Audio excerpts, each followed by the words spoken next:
Bienvenue dans cette nouvelle édition du Non-Stop Info. Au sommaire, en République démocratique du Congo, la force de résistance patriotique de l'Ituri fait de nouveau parler d'elle. Depuis plus d'un mois, la population est la cible d'attaques récurrentes perpétrées par les miliciens. Le représentant spécial de l'Union africaine pour le Burundi, Boubacar Diarra, sanctionné pour sa prise de position contre un éventuel troisième mandat du président Pierre Nkurunziza. Celui qui avait son siège à Bujumbura depuis 2012 a été rappelé par le gouvernement. Le championnat féminin de football a redémarré samedi en Guinée équatoriale. L'Intercontinental a affronté les Étoiles des Wissaux, une rencontre qui s'est fait attendre après un an d'interruption liée à des difficultés financières.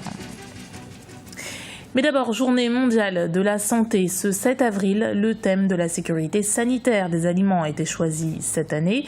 Les aliments comportant des bactéries, des virus ou autres parasites seraient responsables de la mort de 2 millions de personnes chaque année. La détérioration des aliments peut avoir plusieurs origines. Les changements environnementaux, des perturbations dans la chaîne de distribution ou encore la résistance de certains microbes. Des facteurs augmentés par le commerce mondial des aliments. En République démocratique du Congo, 4 miliciens de la force de résistance patriotique de l'Ituri ont été tués et 10 autres blessés samedi lors d'affrontements avec l'armée régulière dans l'est du pays. Depuis 2 semaines, l'armée patrouille dans la région pour mettre fin aux agissements des milices. Les populations dénoncent des exactions récurrentes malgré la reddition récente de certains miliciens. Grazela Tchakounte. La FRPI ressurgit en République démocratique du Congo. Depuis quelques semaines, des exactions attribuées à la force de résistance patriotique de l'Ituri se multiplient. Pillages, vols, enlèvements, viols collectifs. Malgré l'arrestation de son leader Cobra Matata en janvier 2015, le groupe de miliciens ne semble pas avoir perdu sa capacité de nuisance. Cobra Matata s'est rendu aux autorités congolaises, mais il se trouve qu'il n'a pas été suivi par un certain nombre de ses lieutenants. Et donc, c'est comme ça qu'il procède de façon récurrente à des violences qui, bien évidemment, affectent les populations locales dans l'Ituri. Le FRPI comptait ce jour un millier d'hommes, c'est 10 fois moins qu'il y a 10 ans, mais suffisant pour terroriser les communautés. Face à cette situation, le dialogue apparaît alors comme la seule solution. Le gouvernement de Kinshasa doit engager le dialogue avec les responsables de ces exactions. Parce qu'il y a eu des tentatives d'opérations militaires dans le passé et la situation n'a pas été réglée pour autant. Et donc, il faut que ces miliciens obtiennent des garanties de la part du gouvernement pour que finalement ils soient amenés à comprendre que la solution ne passe pas par la violence. L'an passé, les autorités congolaises avaient entamé des négociations avec la FRPI en vue d'une reddition. Mais l'arrestation du leader du groupe ajouté aux violents combats qui ont opposé les miliciens à l'armée congolaise fin janvier n'ont rien arrangé. Ces miliciens se sont rendus le 16 mars dernier aux forces armées congolaises. Un pas en avant, certes, mais encore trop minime pour affaiblir ce groupe. 4 jours après la tuerie de l'université de Garissa, le Kenya annonce avoir mené un raid aérien sur les positions des Chebab. Le groupe islamiste a revendiqué l'assaut du campus et le meurtre de 148 personnes jeudi 2 avril. L'état-major a déclaré lundi avoir survolé la région frontalière de Guédo et avoir détruit des camps occupés par les Chebab. Ces derniers, par la voix de leur porte-parole, ont confirmé la riposte kenyane mais déclarent n'avoir subi aucune perte. Pour rappel, 22 000 soldats kenyans combattent les Chebab en Somalie depuis 2011 dans les rangs de l'AMISOM, la force mandatée par l'Union africaine. La nouvelle est tombée lundi matin. Le gouvernement burundais demande le rappel de Boubacar Diarra, représentant spécial de l'Union africaine pour le Burundi, qui avait son siège à Bujumbura depuis la fin de l'année 2012.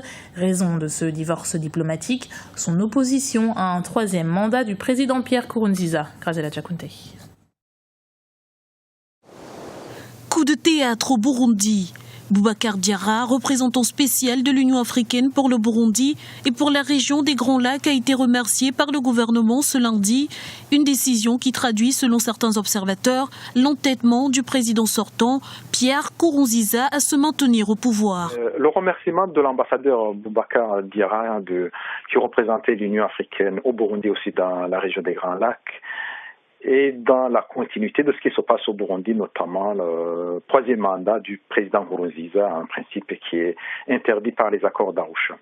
Ce qu'on peut dire, c'est que cet ambassadeur était le fervent défenseur, disons, de l'anti-troisième mandat du président Nkurunziza. C'est lui qui était à la tête pratiquement de ce mouvement. Cela signifie que le président Nkurunziza veut à tout prix se présenter pour un troisième mandat, et donc il écarte toutes les personnes gênantes. On commence par celui de l'Union africaine, éventuellement qu'il pourrait y avoir d'autres de l'Union européenne. À 3 mois de l'élection présidentielle, la candidature du président Pierre Nkurunziza pour un troisième mandat continue donc de diviser, contestée aussi bien par l'opposition et la société civile que par son propre camp. Mais rien n'y fait, le pouvoir burundais n'entend pas se plier malgré les mises en garde internationales. Ce que l'ambassadeur Diarra faisait ou disait, c'est finalement ce qui se disait, ce que les autres présidents ont dit, que ce soit le président tanzanien Kikwete, le président Museveni, tous les présidents, même le président Kagame. Donc, c'est le même message qui est transmis au président Nkurunziza. Tout simplement, il commence par à remercier quelqu'un qui est bien visible, et c'est un signe aussi qui est adressé à l'Union africaine. Et alors que le climat politique se crispe, une vague de tensions se propage à travers le pays, poussant une population qui ne se souvient que trop bien de la guerre civile à fuir vers le Rwanda voisin, un climat d'insécurité entretenu par les autorités selon certains observateurs.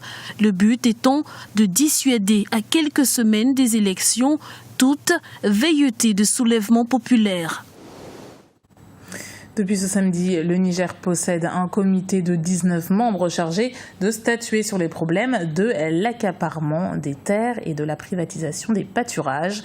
L'attribution illégale de territoires est souvent source de conflits, parfois meurtriers, entre agriculteurs et éleveurs. L'initiative mise en place par le Premier ministre répond à l'appel de l'association Sauvons les terres pastorales. L'enjeu est conséquent. Le Niger possède 15 millions d'hectares agricoles, soit 12% de ses espaces cultivables. Du sport pour terminer, ce journal, et pour certains observateurs, c'est une véritable résurrection.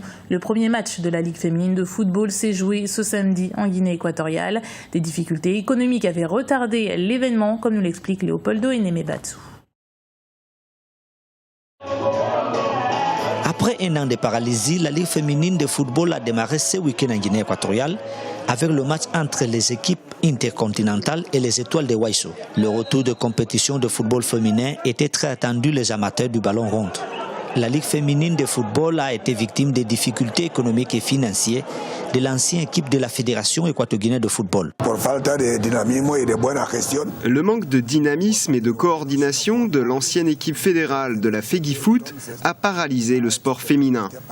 Mais avec les innovations apportées et les efforts des uns et des autres, nous allons réussir à relancer cette discipline.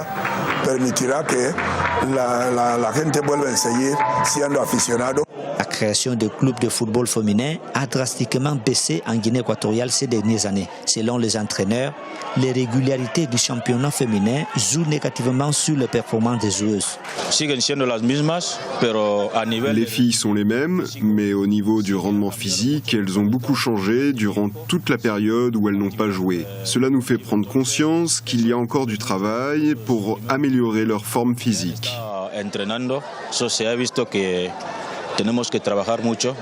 La Ligue féminine qui a démarré ce samedi en Guinée équatoriale compte 12 équipes. 6 équipes jouent dans la région insulaire et les 6 autres dans la partie continentale du pays. C'était le journal de la rédaction. Merci de l'avoir suivi et retrouvez dans un instant une nouvelle édition du Non-Stop Info sur Africa 24.